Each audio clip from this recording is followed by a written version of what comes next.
Hi everybody, my name is Jen and welcome to my first ever video essay. I have nothing to welcome you back to because this is my very first video on this channel. I'll just quickly introduce myself and then we'll just get right into the topic because that's probably what you guys are here for. I did my bachelor's degree in communication and I'm currently pursuing a master's in communication. I am really interested in translating communication theories and knowledge and research that is being done on social media and talking about it to people who don't study that kind of thing. And we're kicking off with this video with a discussion on influencers and how they are contributing to the information environment. So we're going to be using a theory called the attention economy to talk about that, and then we'll get back into influencers. So let's start by first defining the attention economy, and then we can get into how this is applicable to social media. The attention economy was first theorized in the 1970s by someone named Herbert A. Simon. It's a very academic definition, so we'll be unpacking it a little bit after I read this. In an information-rich world, the wealth of information means a dearth of something else, a scarcity of whatever it is that information consumes. What information consumes is rather obvious. It consumes the attention of its recipients. Hence, a wealth of information creates a poverty of attention and a need to allocate that attention efficiently among the overabundance of information sources that might consume it. We'll just focus on one specific phrase in that definition. A wealth of information creates a poverty of attention. Essentially, we can apply this to social media. We can apply this to all kinds of media, all kinds of things that consume our attention, all kinds of information. We can apply this to books. We can apply this to movies. One thing to know about social media platforms is to consider why they're free. If you think about Netflix and other things that you might consume media-wise, going to the movie theater or renting a movie online, to get access to that kind of media, you have to pay for it. With social media, it's free primarily. You can make money off of them as a creator, but they are free for use. They require users to create the content that other users are consuming. That is what makes social media really different from a lot of other forms of media in terms of attention and the attention economy, is that the Instagram platform itself is not producing the content people are watching, and they are not the reason why people are coming to the platform. They're coming to the platform for other users' content. That means that because Instagram is not producing the content, they do not require a subscription fee from their users. But in order for Instagram to make money, they need to sell something to somebody. In this case, Instagram, TikTok, YouTube are selling attention of the users on the platform to companies like advertisers to make advertising money and therefore making a profit even though you are not paying as a user to use the platform. So in all of this process, attention has become super valuable, and that's what the attention economy theory is essentially talking about, is that social media platforms are fighting over your attention. All different things are fighting over your attention. That's basically how advertising works just in general. But with social media platforms, they've been doing a lot to get your attention because the only way they can make money is not through subscribers. They require the attention of the users and the user base to continuously grow, or else their profit will not continuously grow. So a lot of other scholars have used the attention economy in different ways. We can turn to one who describes this kind of attention economy as an economy whereby attention is seen as a scarce resource, a commodity, or a form of capital. So in this circumstance, attention is the product, and that is what companies like social media companies want to get from the users to then sell and make money. In the same article, they explain why social media platforms have become so important to companies and news media companies because they've managed to capture our attention. So a lot of news media companies have been forced to move to social media because that is where our attention is. It's like when we think about journalism and how everyone's like the death of journalism, print journalism is dead, everyone's on their phones. These technologies have captured the attention in a way that older forms like newspapers have not. And therefore, other companies who used to advertise in newspapers need to move on to digital media. Maliadi describes this as, quote, providing them attention as a resource, and that these platforms are able to offer advertisers exposure to a maximum number of eyeballs. I really like this quote. It's kind of funny to call it eyeballs, but it's genuinely true. Like, if you want to divide it down to that level, like essentially what they're doing is they're looking for as many users as possible, trying to get their attention. In an article from 2024 about targeted advertising on social media, Hua-Young Kim discusses just how easy it is for your smart devices and these platforms to make it for advertisers to access you. So they say that platforms generally curate in a way that A, increases their user base, and B, increases the amount of time users spend on platforms, and C, increases the level of interaction that users have with other users and their content. And I quickly want to say, like, advertising isn't new, and I kind of alluded to this earlier, is advertising's been around since the beginning of capitalism. It's been around in newspapers, it's been around in TV commercials, on radio for forever, but It's changed a lot, and that's kind of why I wanted to bring influencers into it, because they have become a kind of a new form of advertisers that can be really malicious for a certain reason that other previous forms of advertising never have been that malicious, or never could have been that malicious, and I'll get into that in the next part. So what are platforms doing to feed into this attention economy? There are two things I wanted to cover in this part of the video. Firstly, algorithms, and then secondly, them manufacturing social media addiction, so making the users addicted to their platforms. So you've probably heard the word algorithm before, especially with the rise of TikTok and things like Instagram Reels, and also just with how platforms have kind of shifted over time. For a couple of years there, on Instagram, you'd only see people you follow. Like when the feed was chronological, you weren't seeing content from people you don't follow, and I'm pretty sure you weren't seeing like constant sponsored posts or ads from people you don't follow. First, I kind of want to just define algorithm. I found this really good definition in a paper called Fake News in Social Media, Bad Algorithms or Biased Users. They define algorithms as a set of rules defining sequences of operations. They can be implemented as computer programs in computational machinery. So yeah, algorithms are not restricted to machines.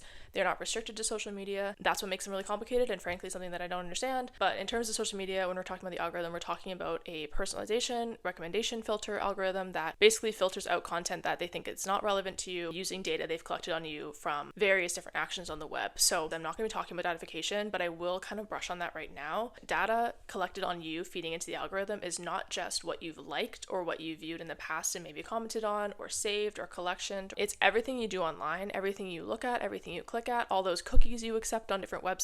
Everything is kind of feeding into each other. Think of it that way, is like the reason why your algorithms are so good at personalizing content to you and personalizing ads to you is because it is collecting data on you constantly. A great documentary on that is called The Great Hack from Netflix. It's about something called Cambridge Analytica. So there's like 1,000 different ways people have taken algorithm in communication research. They like to throw like little adjectives in front of the word algorithm and then like come up with a new theory essentially. So one of them is adaptive algorithm, defined by Bargava and Velasquez. They define it as an algorithm that continuously refines their platforms such that they can become more addictive for each user. We will be getting back to this addiction point very soon. And they also point out that this algorithm is working continuously, automatically, and in real time. So I think this is a really interesting point, is how quick algorithms can be and how quick they change to work with the user. Another one is filter algorithms, defined by Harner, Ray, and Wokoko-Studstill on the handling of misinformation by various platforms. They say that the filter algorithms further engage users by showing them related content to what they may have interacted with previously. They identify some issues with this, like lack of authentic circulation of information, and the fact that certain content the algorithm has deemed will not be interesting to you is therefore filtered out. So this can create a lot of issues like the echo chamber and filter bubbles. I encourage you to do some research into that on your own time if you're interested in that. There is a ton of not only research articles but blog posts and news articles on echo chambers, a ton. James N. Cohen, a scholar who is writing about the user data feedback loop, talks about how the user is giving algorithms data from all different actions on the web, from clicking on, viewing, liking, and engaging with posts,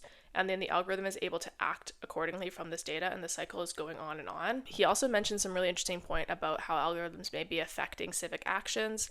This I then point you back to this Great Hack, because that was a really interesting documentary about how social media is affecting civic actions, affecting elections and democracy and politics. So in this paper about social media logic, these two scholars talk about 4 things, what make up this social media logic that they so define. They define these 4 things as programmability, popularity, datification, and connectivity. We're only going to be talking about one of these things right now, which is programmability, which is how social media platforms use technologies like algorithms to tailor their platforms to the user, something previously not done by older forms of media like TV and radio. And one thing I really wanted to highlight from this paper is the notion of agency that they touch on. They consider how much role you as a user have over the algorithm that is showing you content. So there are ways you can obviously tell an algorithm like, hey, I'm not interested in this content, by literally clicking not interested in this content, or blocking people, muting certain words, or just ignoring content, scrolling past it, refusing to interact with that kind of content. But there is a lot of research and debate on whether or not algorithms have more power or the user has more power, and that comes down to a lot of policy decisions as well. It's like trying to tell platforms, hey, you need to figure out why this specific kind of content, why this hate speech is being spread by the algorithm. They sometimes will turn back with, oh, well, that's not really our problem. People have the capabilities of spreading content, not the algorithm. The algorithm is just doing what people are telling it. But what I wanted to get across in this video is that algorithms have really driven social media to be something really different than any other form of media. Newspapers and radio and television never had the same level of personalization that social media platforms do, especially today. It's a catered experience. It's so granular. It goes down to the individual person so quickly and so effectively. And that's what makes TikTok especially interesting to a lot of researchers. The interesting thing about TikTok is you start to see things, the same with Instagram, or this caption on someone's TikTok video that I saw where they talk about blowing up on the wrong side of Instagram, or you see that on TikTok where you'll see a video and it'll be like a bait video where like the first part is like super out of left pocket. Whoa, am I on the wrong side of the algorithm? Like I see those comments all the time where someone's like, oh, I'm on the wrong side of the algorithm. So that's a really interesting way to see an algorithm, is seeing it as different kind of channels you can go down. This is not proper description of what an algorithm is. It has nothing to do with that, but it's kind of like the cultural phenomenon that has been created by the algorithm. So social media platforms primarily use algorithms to cater content to the individual user in order to keep them on the platform, in order to keep them interested. Say you're watching a sports game on network television and it finishes and some random show comes on and you're not interested. Chances are you're going to turn off the TV or you're going to change the channel. That's something that social media does not have you do. They never have you, oh, I'm just going to change the channel, because they are going to constantly provide you content that is catered to you. You will be shown content that an algorithm has calculated to see as something relevant to you. And that's what makes it so different, and that's what makes it so much more addicting, and that's what we're going to get into the next part of this video, is how addicting social media has become, to a level way past what television or radio or newspapers ever could have been. The second thing that social media platforms are doing to keep you on the platform, and how they're feeding into the attention economy really well, is making you addicted to their platforms. They're manufacturing social media addiction, and I think there's a lot of blame on the individual user when it comes to addiction. You know, these kids are always on their phones. There's obviously concern for people who are social media addicted, but a lot of the blame is coming onto the user and not onto the actual technologies. So just in case you're a little bit in denial about being addicted to social media, I want to use this definition of addiction. They use Griffith's 6 components of addiction from 2005. Firstly, salience, the addiction dominating your thoughts. Second, mood modification, getting a buzz or high from the addiction. Third, tolerance, increasing your amounts of engaging with said addiction over time. 4, withdrawal, experiencing distress or upset when the addiction is inaccessible. 5, conflict with yourself or others regarding the activity, like insisting it's not an addiction or letting it get in the way of personal relationships. And 6, relapse, unable to control oneself around the addiction. So if any of those sound relatable, which I know they do to me, and I think that's totally fine to admit that, because of the things I'm going to follow up with about why these things are addictive, because they were literally built to make you addicted to them. Everything from the colors they use, to the sounds that they implement, to the notification process, so getting notified about likes, getting notified about comments. Every time you get a notification, you are reminded that that platform exists. Social media platforms themselves as an app, like Instagram as an app, is designed to make you addicted to it for various different reasons. One of the things is reward systems. So this kind of like all drills down to the basic idea of a platform that is structured like Instagram, where you have followers, you have posts that you're posting, and where you can receive likes and validation through these posts, through this platform. So there's 2 kinds of rewards that we can think about here. We can talk about emotional responses and social responses, but we can also talk about monetary and financial responses. Every regular social media user who is interacting with content, posting content, is experiencing the impacts of social and emotional responses. So social validation, essentially, where you grow accustomed to expecting likes as social validation. So if a post you make and publish doesn't get a lot of likes, you might actually feel upset about that. And that's something that's really interesting, is that we've become so engrossed and embedded in these platforms that if you don't get a lot of likes or comments on a post that you're expecting to get a lot of likes and comments, you might actually feel hurt by that. So that is just one of many things. Another thing is obviously how the platform is laid out for you. The infinite scroll of TikTok and Instagram has become a really big note on why these platforms are so addictive. There's literally never-ending source of content. With Instagram, I think there is more of an end because you're following so many people, but that's what makes TikTok especially so addicting, and that's why there's been a lot of concern about the amount of time spent on TikTok. Twitter has also implemented an algorithm-driven For You page. So the infinite scroll is obviously like a really big one. Another design that I think is really interesting is the pull to refresh for new content. This is something that one of the books that I read for this project, The Chaos Machine by Max Fisher, they talk about in this chapter of the book, that they compare social media addiction to gambling. They talk about how slot machines work in the same way, training your mind to conflate the thrill of winning with its mechanical clangs and buzzes. The act of pulling the lever, once meaningless, becomes pleasurable in itself. With social media, when you pull to refresh, some of these platforms will trigger your phone to vibrate a little bit, or even make that little ding noise, pulling something and getting something in return. That can become really satisfying to the user. So going back to that book for just a little bit before we move on, they also talk about social validation feedback loop. The more you interact with content, the more you post with content, the more you're going to receive social validation for that content. They also talk about vulnerabilities in the human psychology and how these are being weaponized by the platform to make you addicted to them. One of the quotes in this book I find really interesting. It's from Sean Parker, who is the founder of Napster and was the first president of Facebook, I believe. If you've seen The Social Network, he is played by Justin Timberlake. There's a snake in here, Amy. What? But essentially he said, how do we consume as much of your time and conscious attention as possible? To do that, we need to sort of give you a little dopamine hit every once in a while because someone liked or commented on a photo or a post or whatever. That's going to get you to contribute more content, and that's going to get you more likes and comments. So here he's talking about the social validation loop in which you post, you expect likes and comments. The more you get those likes and comments, the more you want to post and the more you want from the platforms. It's really hard to not be addicted to social media. Or if you are addicted and you say, okay, I'm going to step back, I'm going to delete my platforms, I'm going to delete my apps, and I'm going to stop. Avoiding that temptation is so difficult because you'll see people on their phone on the bus at a restaurant next to you, or your friends will be on it. So you'll feel inclined to not want to delete it because, oh, well, then I won't see the memes that my friends send me on Instagram, or I won't be up on the trends on TikTok. There is FOMO, not just with social relationships, but just with sociocultural phenomenon and popular culture. Social media has really embedded its way into our daily lives, and that's what makes it really difficult to avoid and really difficult to solve these addictions. Social media has habitually altered our everyday behavior just as their designers intended.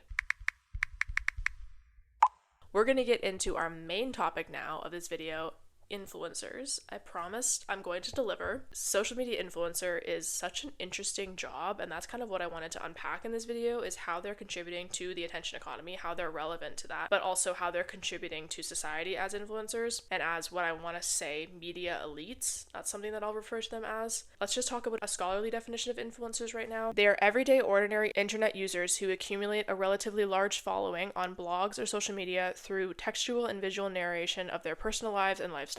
It's also important to think of influencers in the sense where they can be not just about their personal lives anymore. I think vloggers are super popular and have been really popular. Influencers can be anyone and can be about any topic. I want to define influencer as anyone who is actively using their platform to contribute to the information environment, who has any kind of power in the media environment over other people. In the thumbnail of this video, I had Elon Musk, Logan Paul, and J.K. Rowling. Now, I think most people would probably only think Logan Paul to be one of the influencers of the three people that I just named, but all of them are using their social media platforms in a way that influences other people, and therefore in this video, I'm defining them as influencers. So Statista estimates that the influencer marketing industry is worth $21 billion as of 2023. That basically means that influencers have a lot of advertising power. From that same paper who defined influencer, Bert Daigneault describes what separates an influencer from a regular internet user is the entrepreneurial projects and integration of paid sponsorships or paid advertising work into their platforms, hence monetizing their following. So just like the social media platforms that they work on and that they post content on, influencers are fighting over your attention, and they want you to follow them, they want you to like their videos, they want you to comment on their videos and their content, and that's what makes them feed into things like algorithms, creating content that will favor the algorithm, or using things like clickbait to get people to click on their videos, therefore boosting the content. Or even on Twitter, there's been an uprise of people posting really controversial content, or things like engagement bait or rage bait is something that I've been seeing a lot, where people will post or say something super outlandish or super controversial knowing it's controversial because they know people will argue with them and therefore boost that post. There's a lot of content habits that influencers or media elites will feed into in order to make financial gain. So you might be like, well, influencers need to make money because it's their job, they're providing you content, there's a service being provided. Well, yes! I get that, and that's why I'm not saying all influencers are bad and media elites shouldn't exist, but it is an interesting thing that I just wanted to analyze in this video and kind of wanted to get people to think a little bit more critically about. But what I really wanted to talk about here is that influencers can build trust and use their authenticity and relatability in a way that previous advertisers never could form. So a big corporation can't physically create that bond that an influencer can with their audience. Lots of big companies have not only gotten involved in social media and started using social media as their own marketing, like Lionsgate on TikTok, Duolingo on TikTok. Lots of companies have become really notable for their social media presence, but they're also turning to influencers as marketing figures, using their endorsement as something something that will validate the brand and will push the brand forward in different generations, especially with young people. That's why big companies use different influencers and use different celebrities to kind of be brand ambassadors and kind of represent the brand. Therefore, corporations can kind of feed messaging through that influencer to these really personal relationships. And that's where the parasocial interaction comes in. So for people who don't know, the parasocial interaction, the PSI, if you will, refers to a kind of psychological relationship experienced by an audience in their mediated encounters with performers in the mass media,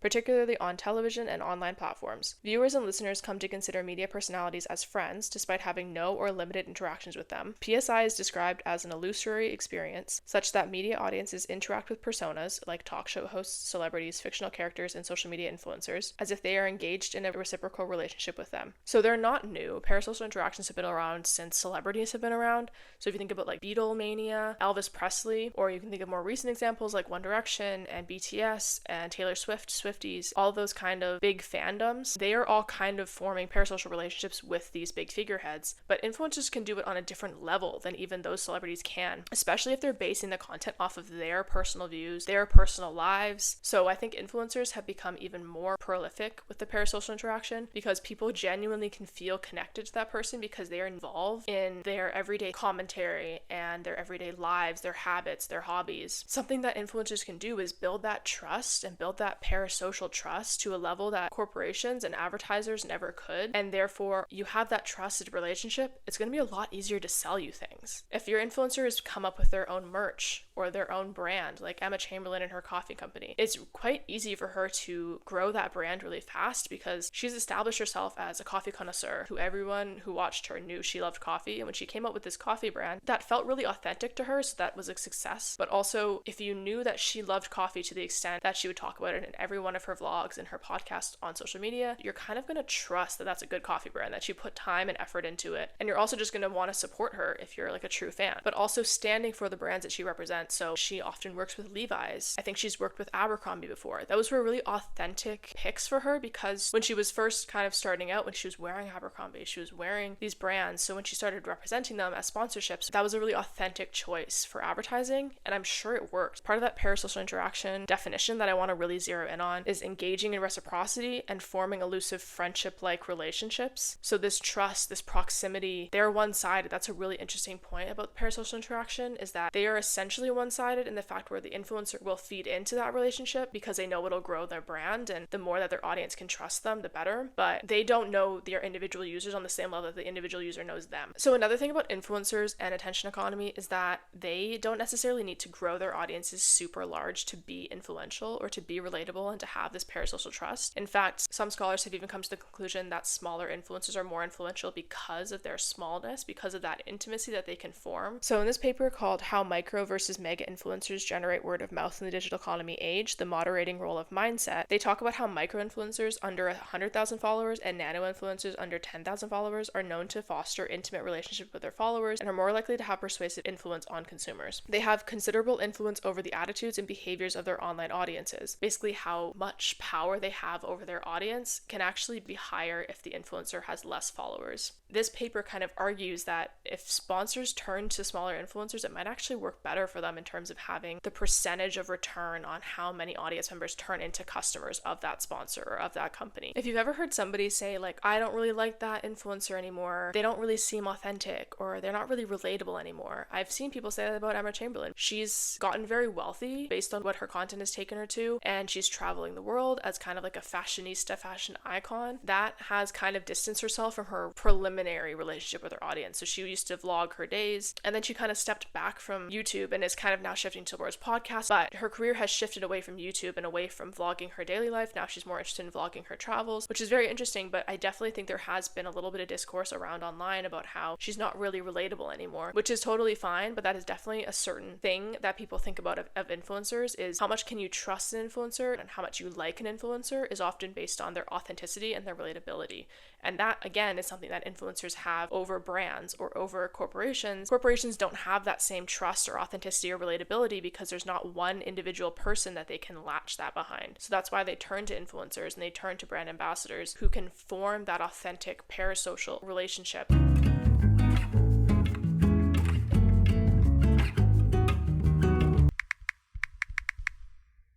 In this last part of the video, we're going to talk a little bit more about information circulation, the information environment, how people are getting their news, how people are getting their popular culture, all those things. I'm super excited to talk about influencers and information because I think it's a really interesting thing that a lot of people aren't really talking about. And it all kind of feeds back into the attention economy and the power that influencers have over people, which is kind of what I was talking about in the last part. How influencers build that trusted relationship, helps them sell things like advertisers. Influencers also use that trust to spread information. So there's a lot of problems with how information moves around online. Misinformation is a really hot topic right now. You can think about COVID-19 and how during the pandemic, a lot of people were getting their information or their lack of information from social media. The rise of conspiracy theories in the last few years has been really prolific, and there's a lot of other things like political polarization and people being really, really far right or really far left and kind of being a little bit radicalized by social media. These are all things that researchers have been talking about for a really long time, and that's not really what I'm going to get into in this video. I'm going to more focus on one part of how that is all happening, which is influencers and media elites. Social media, in short, has become a really big player in the information environment. A lot of people are using social media to get their news, to get their daily information. People have even started turning to things like media accounts that aren't necessarily, news accounts or journalistic institutions like Pop Base and Pop Crave on Twitter to get their news. They are learning about things from influencers on TikTok. Edutainment is a really big buzzword right now. I just basically wanted to go over some quick stats just to illustrate how much social media has become an information player. So according to Statista in 2023, the top reason for internet users using social media worldwide was keeping in touch with family and friends, but reading news stories, finding content, and seeing what's being talked about were other top 5 reasons. And another Statista report from 2024, a survey of adult respondents in 46 countries from all over the globe, showed that a minimum of 30% of respondents from 45 of 46 of those countries use social media as a source of news, and in some countries it was up to 70% of adult respondents use social media for their news. And lastly, in a Morning Consultant report from 2022, 47% of American respondents aged 18 to 34 and 45% of American respondents aged 35 to 44 got their daily news from social media as opposed to other platforms like streaming services, network news, and radio. And the next highest platform per age group was 43% of American adults over the age of 65 using network news, which makes a lot of sense because that was the platform that was around when they were growing up. So it has a lot to do with what you're used to and what is most accessible to you. So there's a lot of ways that people are using social media to spread information. Like I said earlier in the video, news media organizations like the New York Times and the Washington Post and CBC and CTV and all those traditional news organizations are being forced, essentially, socially and economically, to move on to social media and get their news distributed through social media. A lot of people are using things like Reddit and TikTok to learn things. They're using Instagram to share information through, carousel infographics. YouTube is a huge educational source. And there's a lot of issues with how this is happening. It's really difficult to cite your sources on these platforms. On Twitter, obviously you can link sources, but looking at these tweets here, people aren't using things right. They're kind of using the whole Google is available to you, so I don't need to cite my sources, which is not always the best policy. I don't think that's a good policy at all. If you're making a claim, you should be able to back it up, especially if it's a serious claim that could lead to steering people's political perspectives or cultural perspectives. On TikTok, it's really hard to cite your sources. The most you can do is use a green screen, which I think is being used really well, but you can't really link sources really well. Instagram, same thing. You can only put 5 links into a bio, which is pretty new. You could only before put 1, so 5 is better than none, but it's still not enough if you are kind of an education platform. Reddit boards, Quora boards, those things are being used a lot to share personal experience, which can be really beneficial. And some people even go as far to say that they trust Reddit more than they would Google because Google is filled with a lot of sponsored posts, a lot of sponsored pages, and people paying to be at the top of the search results in Google, versus Reddit is probably, hopefully, an authentic human being on the other side of that message board telling you their personal experience with an issue. Similar to what I was talking about with influencers and trust is an interesting kind of relationship where if you are trusting a complete stranger on Reddit because they have a similar issue, they had a similar issue at one point or another, rather than trusting big corporations, or if they're kind of being sponsored by someone to say something or they're paying people to say something for them, you are more likely to trust an individual. And there's been papers about that, especially with health misinformation and people turning to Instagram and TikTok and Reddit and people online who they trust more than they would trust or than they can access actual medical professional advice. People are likely to trust those other people to the same level as health professionals, which is really interesting. There's a lot of health professionals making content on these platforms to try and steer conversation away from misinformation on health concerns. But there's also a lot of actors who might be intentionally or unintentionally spreading misinformation about health issues. They might be making really bold claims that are not backed up by anything but personal experience. So there's also a lot of articles out about how TikTok is now an education source or considered even as a search engine by a lot of people. People are using TikTok to look up things because they find the algorithm, the search engine algorithm, that's going to show them the results of what they're looking for to be more honest than Google potentially, or just more convenient than Google. Once again, that might be this personal relationship. Looking up videos on TikTok will get you creators and probably not just companies. But when you look up something on Google, you're going to come up with people who have money to pay to be at the top of those search results. Even AI responses now, which sometimes are very wrong and very maliciously dangerous, like the smoking while pregnant. And also, is there a country in Africa that starts with K and this AI response says no? So those are just like blatant misinformation. The Digital Marketing Institute talks about TikTok becoming a search engine and says that 1 in 10 Generation Z use TikTok as a search engine, and that TikTok is the 4th most popular search engine behind Google, YouTube, and Bing. Google is obviously still number 1, but as I said, there's a lot of issues with Google and people are beginning to trust it less and less for various reasons. Like I've already said, there's a lot of issues with relying on social media for information, misinformation being one of them. Content moderation is a huge issue, and I'm going to talk about that briefly in a moment. Algorithms often will just show you things that you're interested in, filtering out information not relevant to you, so that might be other perspectives. One other thing I really wanted to talk about was information overload. We are seeing and we are exposed to a lot more information and a lot more topics in a very short amount of time than ever before. Think about how many videos you can scroll past on TikTok within a 10-minute period. Every one of those videos might be on a different topic. Your brain is scrambled, your brain is jumping around and having to decipher information at a really fast rate, which also explains things like attention spans being lowered. Returning back to that Chaos Machine book by Fisher, he talks about how our brains have a hard time processing the amount of information that we have access to, and how people are often turning to things like the illusory truth effect, which is where people take mental shortcuts to decide whether or not something is true. So we can also do this in terms of trusting people. So if you are following people that you have a personal relationship in real life, or are influencers that you trust and have really kind of formed a parasocial relationship with and you trust them, if they repost something, you are more likely to just assume that that is true, and the chain goes on.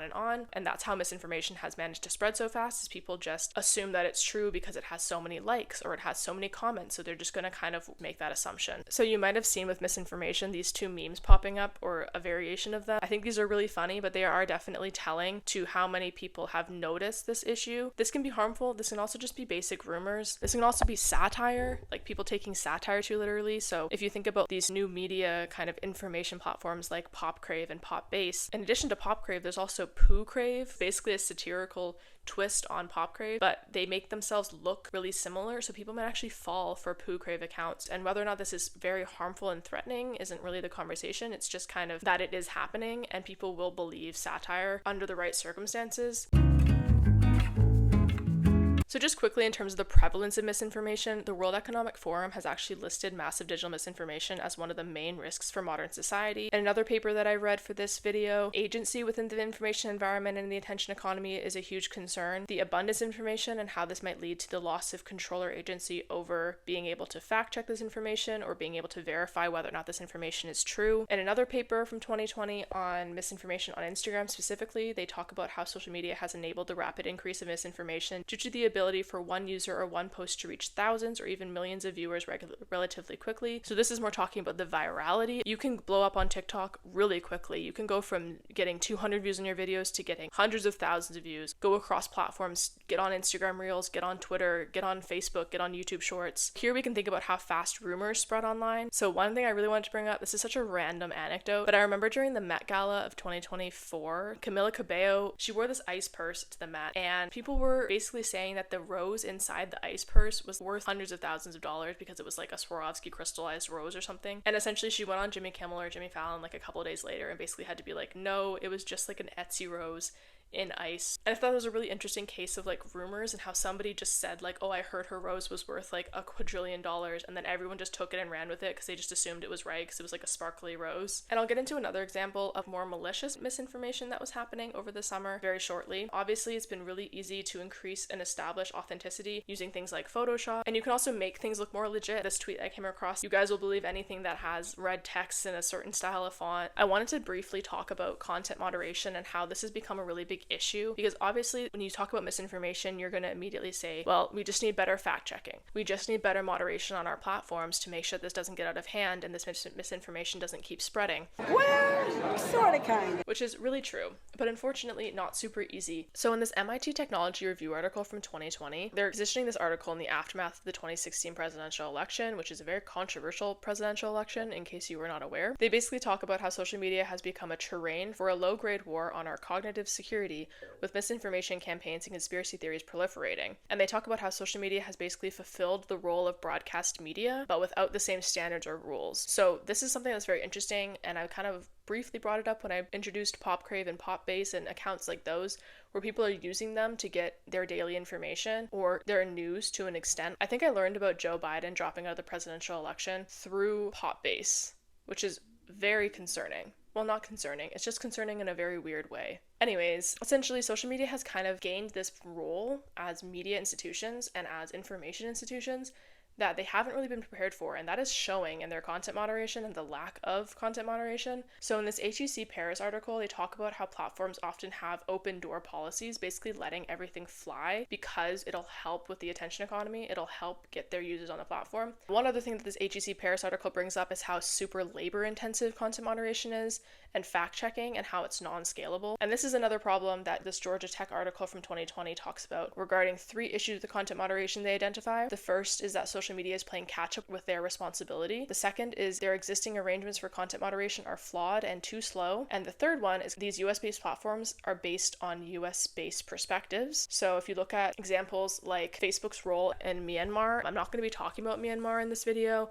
but I highly recommend looking up Facebook's role in Myanmar. A US-based company like Facebook has such big social and political and cultural power in such a faraway country from the US, but this power has not been controlled correctly. So there's just a certain extent of fact checking going on. Twitter is now using community notes, and this is a really good example of using content moderation not only to flag misinformation but correct it. That's something that community notes does fairly well, and I don't want to be giving props to Elon Musk, but like community notes have genuinely been a pretty successful situation. Obviously, once again, cannot fact check every tweet. Instagram during COVID was flagging content about COVID and linking to more professional resources just in case someone was spreading misinformation. Like the scholar says, if you don't correct information, you just flag something for misinformation, that's not necessarily enough. So going back to influencers, they have a very big role in how information is spread online because they are the media elites. They are the ones that can get the most views on TikTok, the most views on Twitter. And if they are saying something, a lot of people are going to trust them based on this parasocial relationship, based on this authenticity and this relationship that has already been established. In a 2020 Health Science Inquiry paper by Zoe Loft, they talk about how health and wellness influencers are trusted because of their success in their niche. They're often trusted based on their body type and their aesthetics, and therefore they're seen as credible and seen as experts in health and wellness because whatever they're doing has worked for them, even though this might just be based on genetics, but that might be a whole other conversation. Influencers have a lot of power to spread information, and commentary channels, people like D'Angelo Wallace and Penguin ZO, Hasanabi, there's a ton of commentary channels, and I don't want to throw anyone under the bus.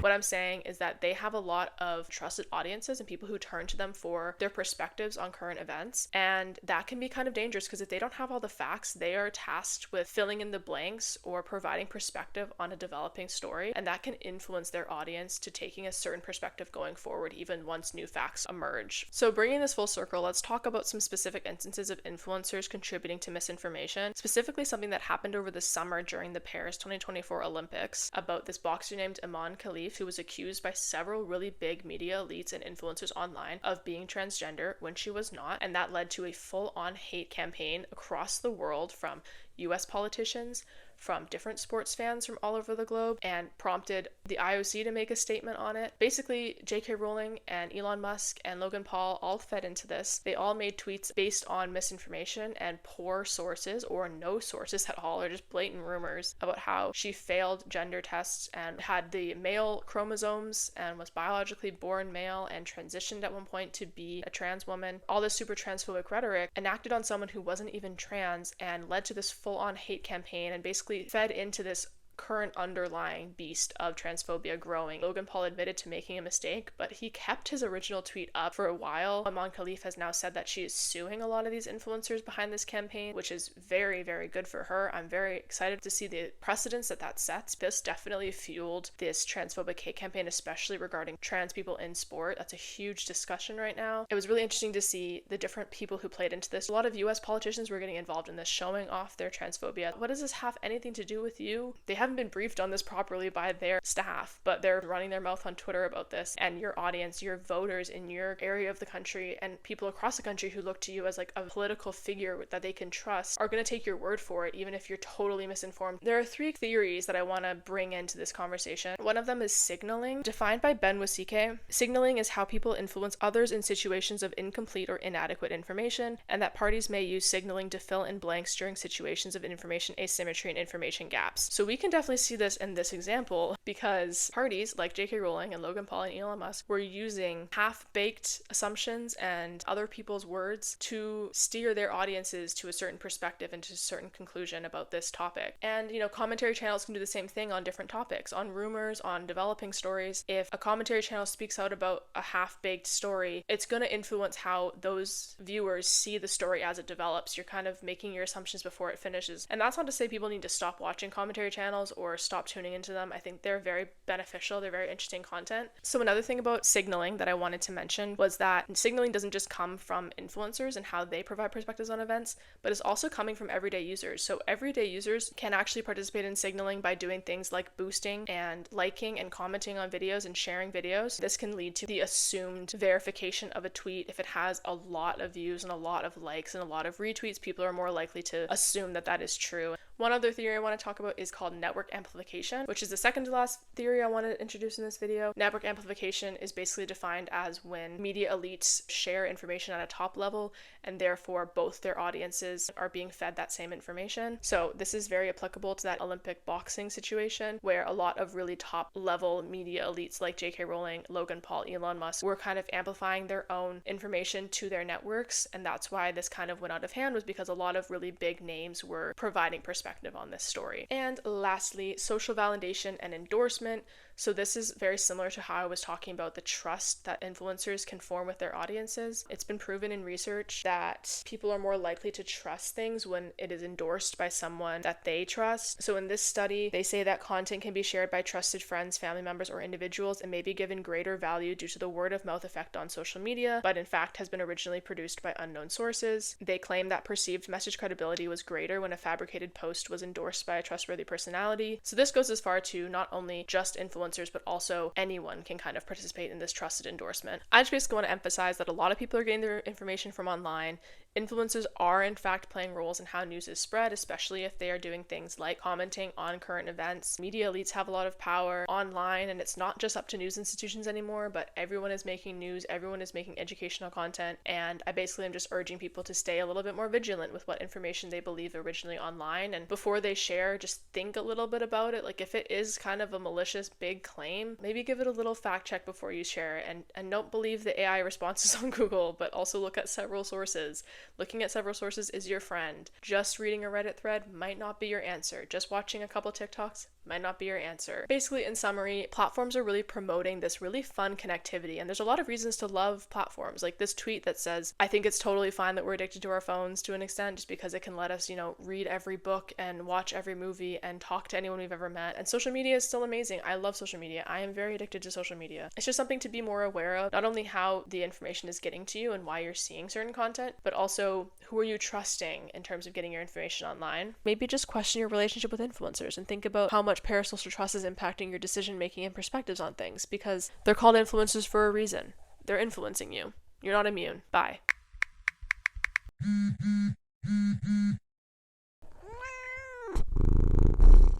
You're so sweet, but I need you to, like, not be here.